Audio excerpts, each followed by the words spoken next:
Hello, my name's Ben.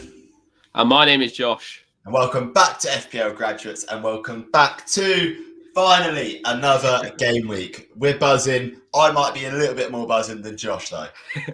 Yeah, a little bit of COVID for me. Tested positive today, so if I look bad and I feel as bad as I look, so just bear with me with that one. But we've got a cracking guest on today. He's going to sort of taking the reins off me a little bit. It's FPL Ross, a fellow TikToker. How are you doing, mate? Hello, mate. I'm good, thank you. Buzzing to be here. Wicked. Hectic so yeah, few weeks of FPL ahead of us. Yes, it's gone from absolutely nothing to some crazy busyness. Loads of chip strategy planning. We'll be talking about that throughout the video. But should we get cracking? Yeah, I mean, first of all, I want to know, and I think everyone else wants to know, a bit about our guests. So, Ross, could you tell us sort of who you are, what you're about, who you support, and why you support the team that you do? Okay, I'm from Scotland. I am a student. I'm in first year university. I've loved football since I was about P4. Absolutely fell in love with it. My first big season in football was the 11-12 season when Chelsea won a Champions League. And I don't support Chelsea because they won the Champions League. I support them because they won 8-0 against Wigan a few seasons before that. That's why I support them. Yeah, I've been playing FPL for about 4 or 5 years now. I've been pretty casual the last 4 years, but this year I'm taking it pretty seriously, looking at sort of underlying numbers, proper strategy behind it this year, and just seeing where it takes me. Yeah, that's good. And it is always a lot of fun. I don't think people realise how much fun it is to play FPL just a bit more seriously than sort of just picking up players every week and off you go, forgetting about deadlines and that sort of thing. Half the excitement comes 30 minutes before a deadline when everyone's doing their transfers. It's utter craziness, and it's absolutely class. Those Christmas deadlines were unbeatable. It was the Boxing Day deadline that was manic. Everyone was just off Twitter and TikTok and everything for a day, and everyone was just up for it. Yeah, no, it's good stuff. So we actually have a fellow Scottish friend who's a Chelsea fan, so it must be something in the water up there. A bit of Chelsea water up there. A bit crazy. But yeah, what we're going to do is sort of go into how our teams did last week, sort of talk through that, what happened, the lack of points, let's say, that were available. But yeah, we'll go into my one first. Let me just get up my team from this week just gone by. So this is what it's looking like. It should be up on the screen now. 38 points overall. I took a -4 as well, I believe, this week. It's been so long, I can't even remember what I did. So yeah, Ben Foster in goal, 6 points. Can't complain about that. Could have been more if he'd actually played in that first game, but obviously he had the COVID. Rudiger, clean sheet. You know, I wanted to hold on for him for one more week and prove me right. I should have held on to him. Happy with that. Trent and Cancelo, 2-pointers. Disappointing as well. To be honest, as well, I'm disappointed with Jota only getting 5. From what I can remember, Jota should have had a few more points than the 5 that he got. Bowen, Fernandes, I mean, it's blank city over here. De Bruyne was probably the highlight of my week. You know, I think it was the assist that he got for Laporte. I think it's been so long since the games were played. Like, I'm struggling here. But yeah, I brought in Dennis as one of my transfers for that -4. So it's the net score is not looking too high right now. And then Watkins and Kings just finishing off what was a pretty stinky week. I've got a pretty much like a grey arrow, so I'm still at about 25k in the world. But yeah, it's not the best. I mean, I don't know what you guys think of it. But I guess not the worst week to have either. No, I think I've heard a lot of people say it's the best week to have a bad week. It's so cliche, but everyone did bad. No one really came out of the blocks fine. Obviously, a lot of Watford captaincies muddied that rank and the potential gain that we could have had. So, yeah, not ideal. What's your thoughts, Ross, on that one? Yeah, it was a strange game week. I mean, I think the whole of Saturday, I think the only highly owned player, and we say highly owned, that's how scavenger this game week was. It was like 10% De Bruyne. Like, I remember the 3 o'clocks, everyone blanked. Like, I didn't have a return till Sunday, and that was Jota's 5-pointer. Oh, it was rough. It was a rough game week. I mean, the highlight of my game week was Ramsdale getting 2 save points. So it was just one of those game weeks, a freak game week, kind of like the first game week we saw, but of the season when everyone was getting like 100, but the opposite. Yeah, defo. That's what happens though in FPL. There's swings and roundabouts. Like elite, it could be worse. You could have just not performed on your own, and then obviously had a massive rank drop. But because everyone did play not so well, we managed to survive. I'll show my team now. It's not much better than Ben's. In fact, it's the exact same in terms of points. I also got 38 points. Took a -4 to get Josh King in. Obviously, that didn't work very well. De Gea in net, it would have been a lot better with him. Obviously, if Ben Foster didn't keep the clean sheet. Obviously, he was out the first game of COVID. And then the second game, Watford keeping their first clean sheet of the season was a bit annoying, but it's so albeit. Trent with 2. Tierney was actually one of the highest scorers this week with an 8, which is really nice from him. Cancelo with a 2. De Bruyne, as we mentioned, 8. Jota 5. Bernardo and Bowen with 2s. Watkins 2. King 3. Dennis -2. All I seem to remember from this game week is just that Friday, the first game, Dennis getting sent off. It just set the mood for the rest of the game week. It was just not ideal. And yeah, so it's one of those game weeks to quickly forget and move on. My rank's sitting at 30,000, nearly 31k at the minute. So a lot to be done to get into that top 10k, which is hopefully the goal going forward for this season. Yeah, I mean, that Watford game was one of the first ones this season that me and Josh have watched actually together in person. And yeah, it was just disastrous. And, you know, me and Josh had to just drown our sorrows and it just didn't go well from there. So, yeah, thank you, Dennis, for that. We appreciate it, mate.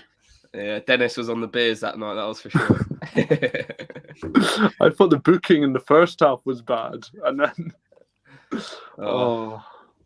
You know he's a card magnet. Like, he picks up yellows constantly. Yeah. To get to, it was just heartbreaking stuff. Yeah, so what we'll do is, Ross, I don't know if you're able to get your team up, but if you can't, talk us through your team from last week and how you did. Yeah, so I have it up. I just can't share my screen. That's so all right, no worries. if I can just flip my camera, just bear with me, boys. How do I flip cam/mic? There we go. Okay. Camera, front, back camera. That's it. Okay. So yeah, is that it?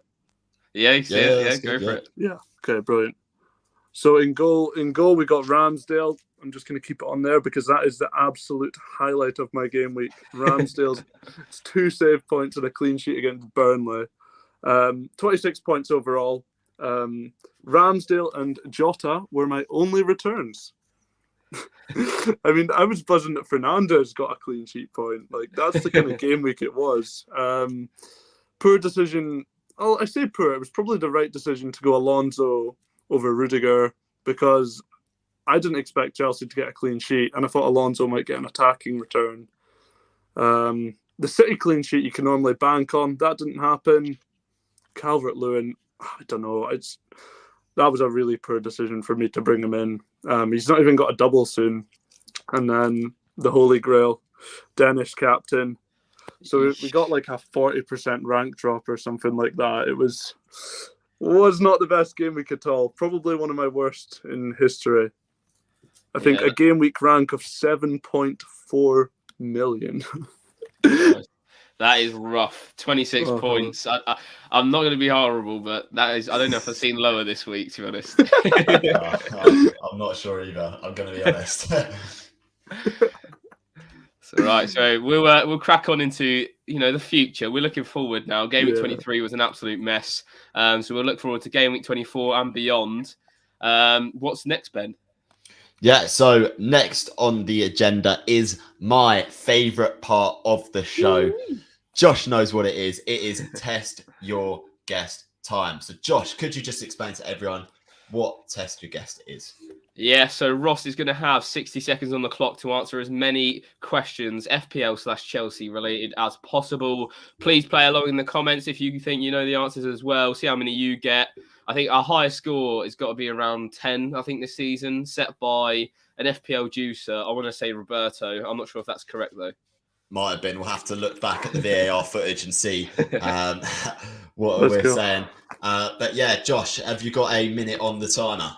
We do indeed. Here we go. Okay, so in 3, 2, 1. How many clean sheets have Chelsea kept in the Premier League so far this season? 7.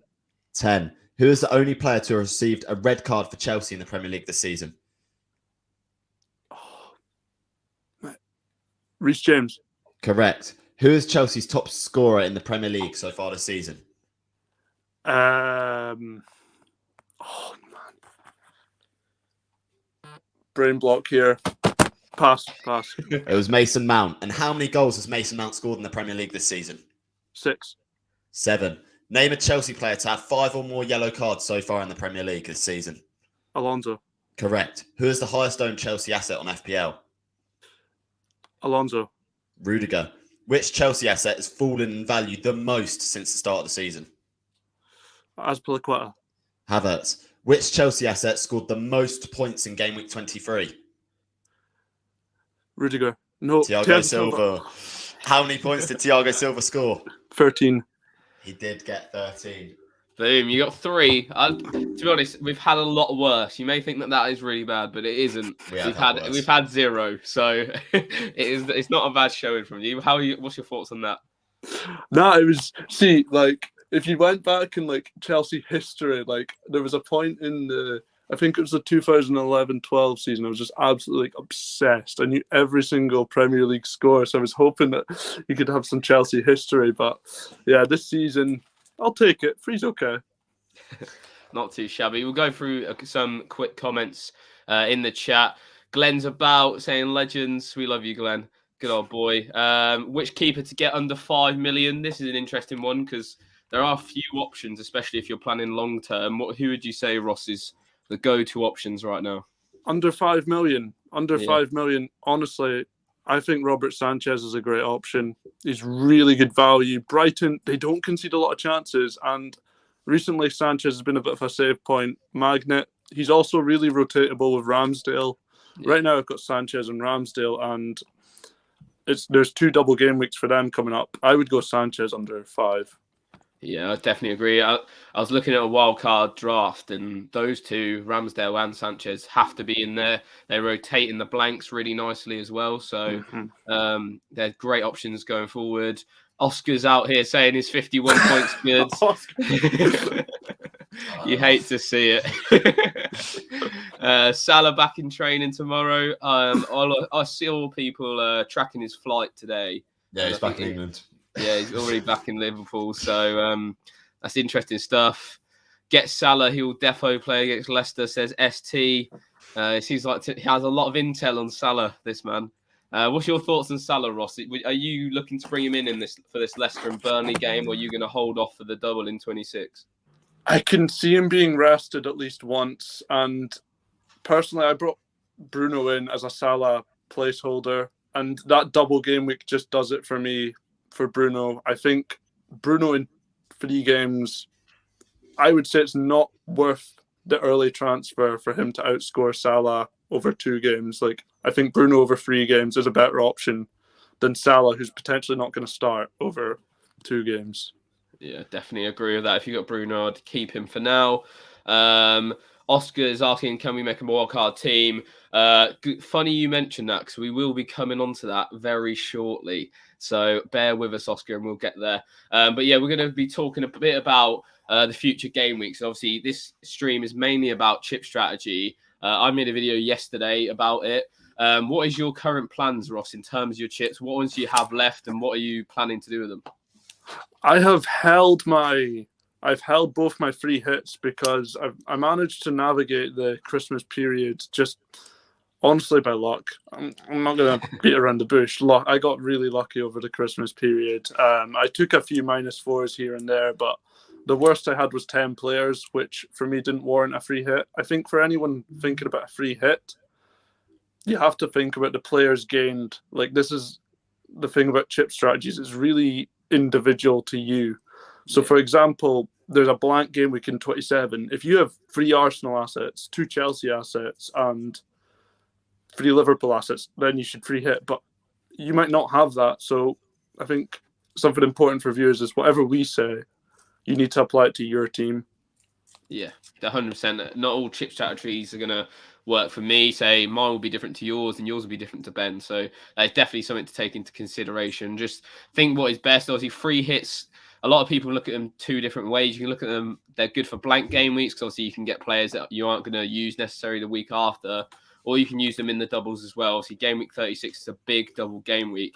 I can get up on screen here a little table of what is coming about in terms of the game week. So as you can see, next game week or this game week tomorrow, Chelsea and Brighton are blanking, of course. And then the week after that, game week 25, what you mentioned earlier about Bruno, United and Brighton double. Obviously, so United assets are going to be in demand right now. They're creating loads of chances, just not managing to bury them right now. Chelsea and Arsenal also blanking that game week. Obviously, Chelsea are away on that Club World Cup duty.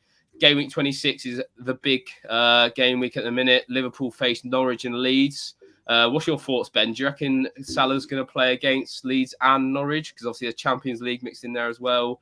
Obviously just coming back from 4 120-minute games. It's crazy.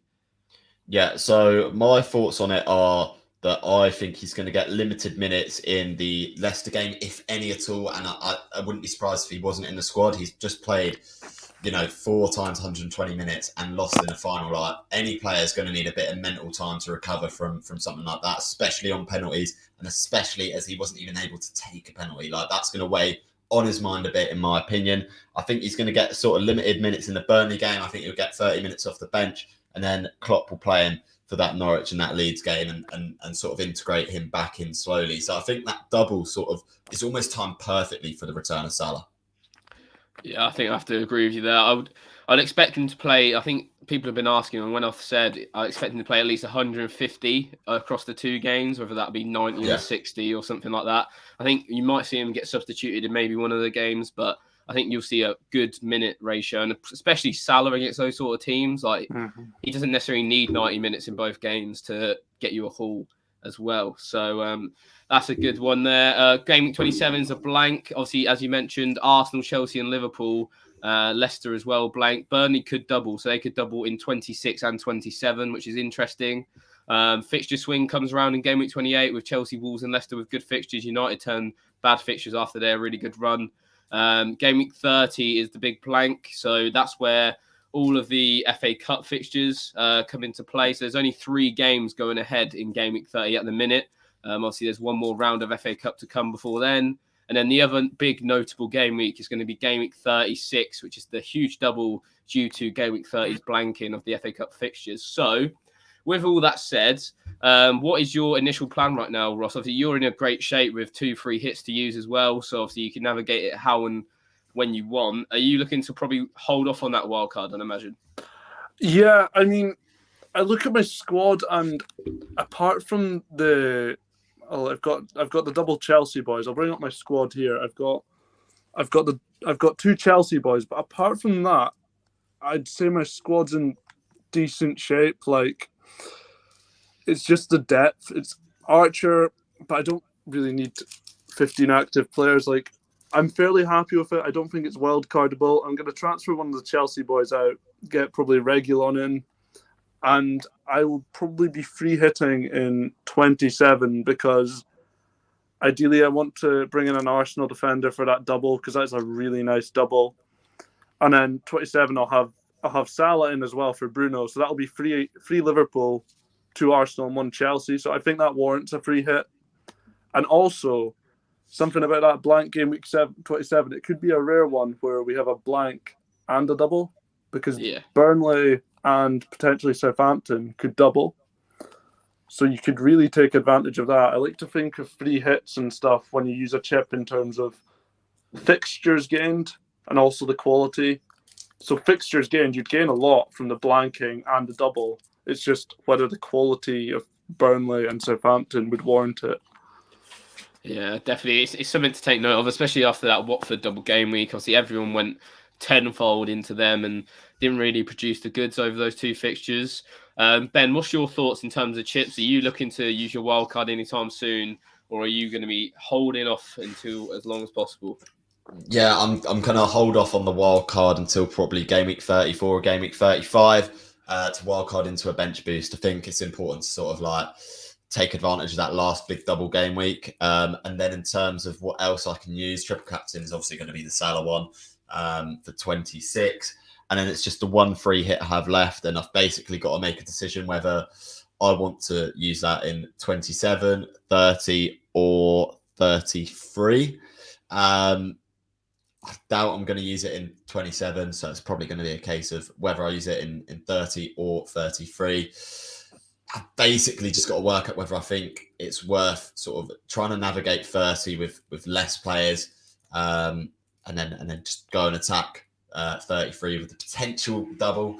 But yeah, that's my sort of thinking at the moment, and I'm sure that's sort of the similar sort of lines to a lot of people who have got one free hit at the moment. Yeah, 100%.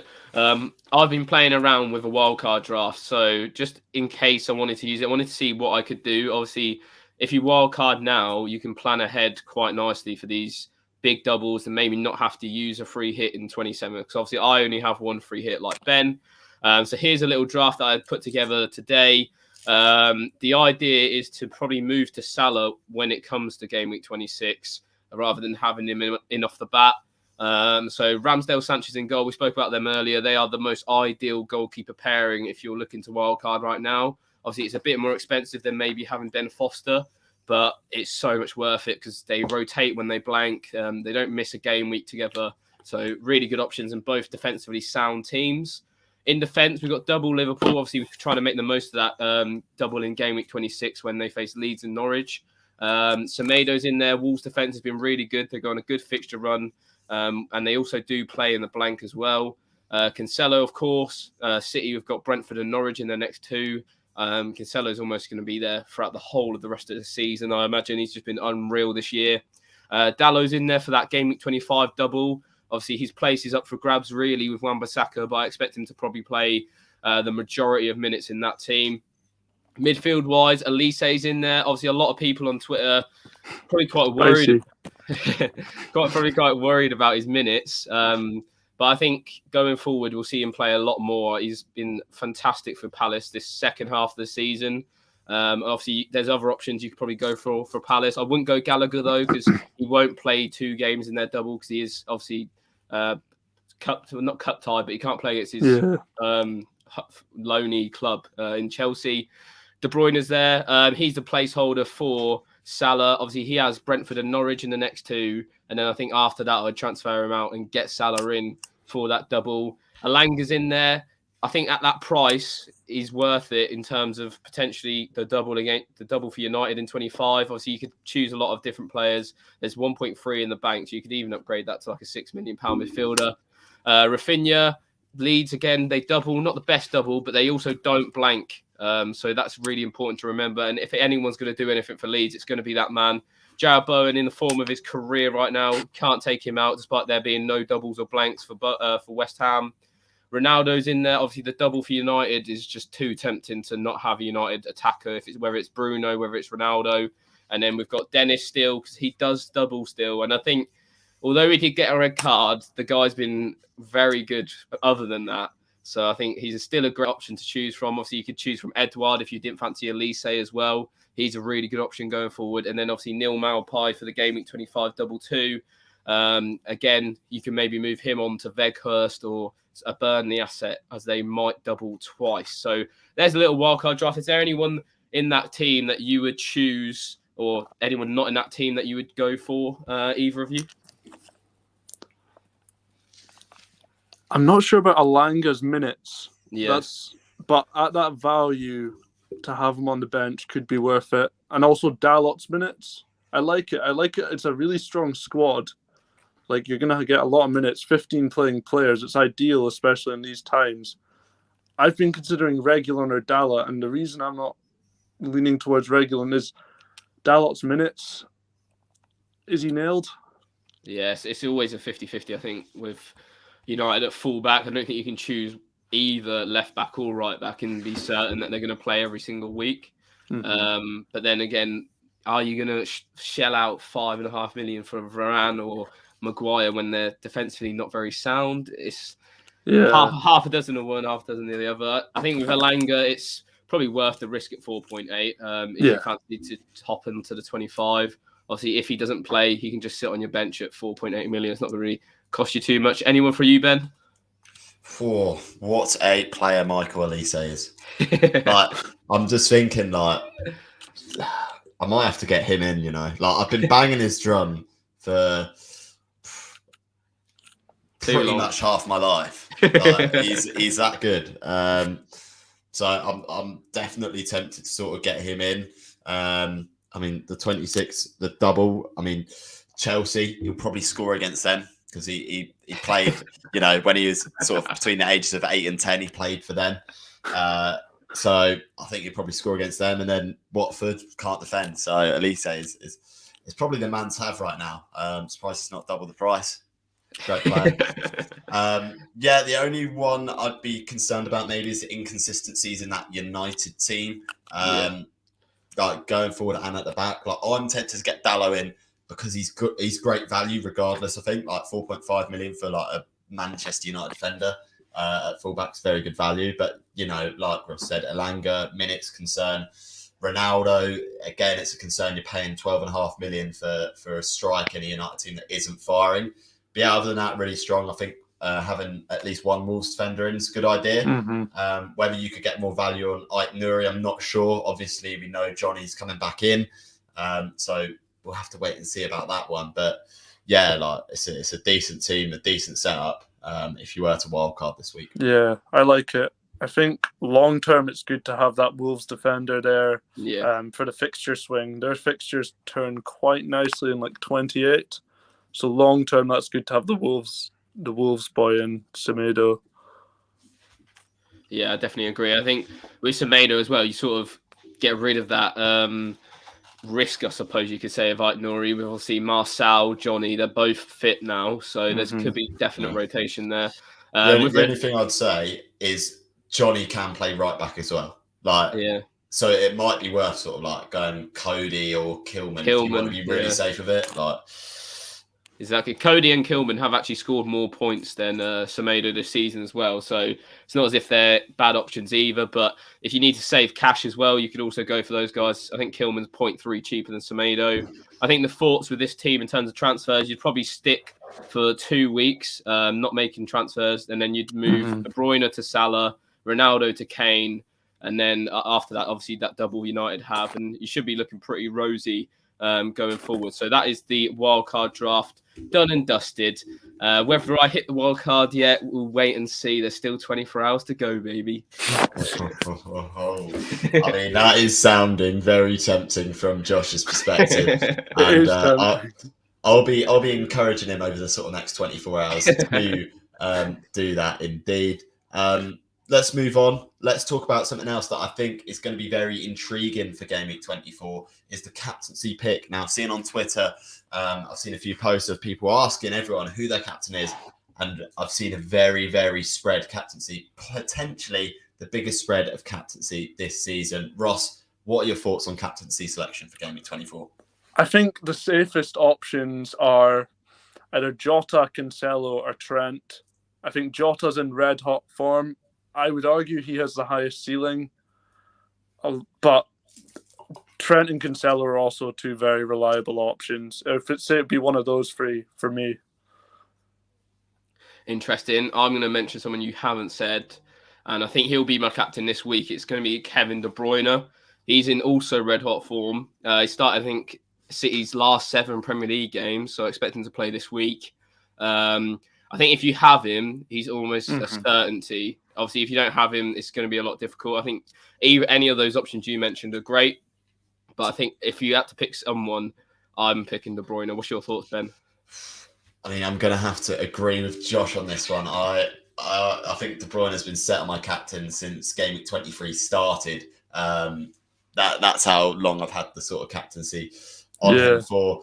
And I think, like, yes, we've seen limited minutes from him, but the minutes we've seen from him, he's producing ridiculous numbers again. So he's back to what we see as his best. So hopefully can continue it. Yes, in the reverse fixture against Brentford, they only won 1-0, but let's not forget they're playing at home on a wider pitch at the Etihad, which I think they're going to take advantage of down the wings. So I think De Bruyne could have a great time against Brentford at the weekend. Yeah, I think if I had De Bruyne, I would go for him. I think the problem is a lot of people. I think what's his EO, like 10%? Yeah, something around that. Yeah, so I think definitely if you've got him, go for him. But for most people, I'd probably go one of those three. I don't know if it would warrant transferring him in to captain him because of the double game weeks and everything. But definitely if you have him. Yeah, someone that we haven't mentioned, Jarrod Bowen. I've seen a lot of people raving about him captaincy this week. What's your thoughts on him, Ben? Do you reckon he could be a shout if you haven't got a De Bruyne, let's say? I think sort of the reverse fixture sort of showed like why he's such a good sort of option right now. Watford at home, I think it is a bit more risky than all the other options that we've mentioned so far. This is because obviously Watford have a new manager. Defensively, they looked a lot more sound than they have done before, and they're just off the back of their first clean sheet, so they're going to want to get more and improve. West Ham didn't look too good in the FA Cup, but obviously Bowen still got returns in the FA Cup game. So it's always one to bear in mind. I think if you've got him, you may as well just like not captain him, if you know what I mean. Like I think there's much better options and more premium options that you could get a higher ceiling out of. I just think, at this current moment in time, it's a bit of a risk. Yeah, indeed. Awesome. So, we've got a couple of little one, not really questions, more statements in the comments from Alex here saying Dallo is nailed. I mean, I think it's up for debate. Personally, I think Wan-Bissaka you could see minutes from them, especially in those weeks where they're playing 2 fixtures in a week. But I think, like Ben said, for the price at 4.5, I don't think you can go very wrong. Alex is saying he's Bowen captain this week. Interesting stuff. Monfo's asked, just arrived. Anyone wildcarding? Wait and see, unfortunately. I don't know. I'm in 2 minds because I've sort of set out my team and I know what I will do, but it's a long way to go. 14 game weeks without having a wildcard available. Mm-hmm. So we'll have to wait and see whether I do here. If you want to know, I'll be posting it on Instagram, TikTok, all that stuff. If I do wildcard, I'm sure you'll see it about. I think with the wild card, it really depends on what state your team is going forward, because there is that massive upside to the wild card and bench boost. But if your team is in an absolute shambles, then probably starting your team outweighs having 10 good game weeks out of your team before that bench boost would outweigh the bench boost. Yeah, definitely. And I also think with obviously wildcard in 35 to 36, obviously a lot of the big teams are going to be doubling in 36. Yeah, you're going to have a lot of those players anyway from like your team in previous weeks, like the City boys, the Liverpool boys. So I think there's probably upside both ways. Obviously, it's up for debate which method is preferred. Izzy's asking best midfielder around 6 million. We'll go to Ben first. Oh, Michael Olise. I'm surprised it took you that long, to be honest. No, I just wanted to build the tension. Ross, who would you pick? Honestly, Saka. I like it. Obviously, a couple blanks, but a double in there as well. I think I'd have to agree with Ben. Olise, he just looks fun and interesting to own, even with a minutes rotation issue. He's just that 5.4 million. He could easily get 2 goals and an assist in a week, and I would not be shocked. Yeah, Saka's, I'd say his underlyings are very good. And his underlying, he's had something like, I think, 2.4 XGI in his last 4, which is pretty good in that Arsenal team. They've had City in there as well. And Arsenal, along with Spurs, this is a big point about Arsenal and Spurs assets. They don't have Europe, which is massive for Premier League teams, really. And Arsenal are at the FA Cup as well, so they can really focus on the Prem.